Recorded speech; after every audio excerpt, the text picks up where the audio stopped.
Box ഓഫീസില് വന് പരാജയമായതോടെ ദിവസങ്ങൾക്കുള്ളില് thug ലൈഫിന്റെ പ്രദർശനം അവസാനിപ്പിച്ച തിയേറ്ററുകള്.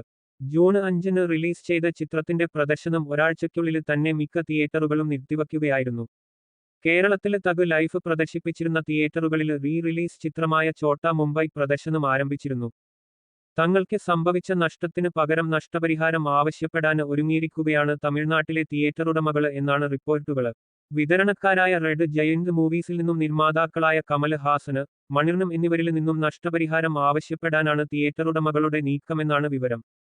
നെറ്റ്ഫ്ലിക്സുമായിട്ടാണ് സിനിമയുടെ OTT കരാര്. നെറ്റ്ഫ്ലിക്സുമായി സിനിമയ്ക്കായി ഒപ്പുവച്ച 130 കോടി രൂപയുടെ OTT കരാര് പുനരവലോകനത്തിന് വിധേയമാകാന് സാധ്യതയുണ്ട് എന്നും വിവരങ്ങളുണ്ട്. കരാര് തുകയില് 25% കുറവ് വരാന് സാധ്യതയുണ്ട് എന്നാണ് റിപ്പോർട്ടുകള്. അതേസമയം 300 കോടി ബജറ്റില് ഒരുക്കിയ ചിത്രത്തിന് ബോക്സ് ഓഫീസില് നിന്നും 50 കോടിക്കടുത്ത് കളക്ഷന് മാത്രമാണ് നേടാനായത്.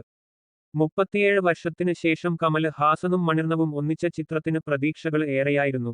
എന്നാൽ ഓപ്പണിംഗ് ദിനത്തില് തന്നെ നെഗറ്റീവ് പ്രതികരണങ്ങളാണ് സിനിമയ്ക്ക് ലഭിച്ചത്. കർണാടകയില് ചിത്രം നിരോധിച്ചതാണ് സിനിമയുടെ കളക്ഷന് കുത്തനെ കുറയാനുള്ള കാരണങ്ങളില് ഒന്ന്. സിനിമയുടെ പ്രമോഷനിടെ കന്നഡ ഭാഷ ഉത്ഭവിച്ചത് തമിഴില് നിന്നാണെന്ന കമല് ഹാസന്റെ പരാമർശം വന് വിവാദമായി മാറിയിരുന്നു. കമല് ഹാസന് മാപ്പ് പറയാതെ ചിത്രം സംസ്ഥാനത്ത് പ്രദർശിപ്പിക്കില്ലെന്ന് കർണാടക ഫിലിം ചേംബറും നിലപാടെടുത്തിരുന്നു. എന്നാല് മാപ്പ് പറയാന് കമല് തയ്യാറായിരുന്നില്ല.